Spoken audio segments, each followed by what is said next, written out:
சக்கராத்துடைய நேரத்தை ரசூலுல்லாஹ் சொன்னார். அந்த நேரம் உங்கள் மனைவி பக்கத்துல உறங்கிக் கொண்டிருப்பார்கள், உங்களது சொந்தங்கள் உங்களுக்கு பக்கத்தில் உறங்கிக் கொண்டிருக்கும், நீங்கள் உயிருக்குயிராய் நேசிக்கக்கூடிய உங்கள் குழந்தை உங்கள் நெஞ்சில் உறங்கிக் கொண்டிருக்கும். உங்கள் உயிர் போகின்ற கட்டம், அந்த நேரத்தில் அன்புள்ள சகோதரர்களை உயிர் போறது விளங்கும். உயிர் சக்கராத்து இருக்கதே, என்ன தெரியுமா? உலகத்தில் அரைவாசி, மறுமைக்கு அரைவாசி, பர்சகுக்கு அரைவாசி. உலகத்துக்கு அரைவாசி உங்களுக்கு விளங்கும், மறுமைக்கு அரைவாசி விளங்கும். நீங்க உலகத்தை விட்டு முழுசா போகல, ஆனால் அந்த குழந்தையை அணைச்சி நான் மௌத்தாக போகிறேன் என்ற ஒரு செகண்ட் சந்தர்ப்பம் உங்களுக்கு கிடைக்காது, சொல்வதற்கு சொல்ல முடியாது. நீங்க மரணத்தை உணர்வீர்கள், சொல்ல முடியாது. மனைவியின் கையை பிடித்து நான் மரணிக்க போகிறேன் என்ற செய்தி உங்களுக்கு சொல்ல முடியாது.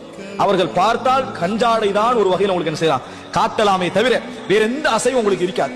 இந்த மாதிரி நேரத்தில், இப்படியான ஒரு பாரமான நேரத்தில் நீங்கள் யா அல்லாஹ் உனது சந்திப்பை நான் விரும்புகிறேன் என்று உங்கள் ஆழ் மனது சொல்லுமாக இருந்தால், உங்கள் ஆழ் மனது அதை அங்கீகரிக்குமாக இருந்தால், அஹப்பல்லாஹு லிகாஹு, அல்லாஹு தஆலா அவரது சந்திப்பை விரும்புவான் என ரசூலுல்லாஹி ஸல்லல்லாஹு அலைஹி வஸல்லம் சொன்னார்கள். அந்த நேரம் எனது குழந்தை, எனது மனைவி, எனது இன்பங்கள், எனது வேலைகள், நான் மௌத்துக்கு விருப்பம் இல்லை என்பது போன்ற உணர்வுகளை நீங்கள் வெளிப்படுத்துவீர்கள் என்று சொன்னால், கரிஹல்லாஹு லிகாஹு, அல்லாஹ் அவரது சந்திப்பை விருப்பான். நீங்க என்ன உணர்வோடு வாழணும்? என்னை படைத்தவனை நான் சந்திக்க போகிறேன், எனக்கும் இந்த மகனுக்கும் மனைவிக்கும் உறவை ஏற்படுத்தியவனை சந்திக்க போகிறேன்.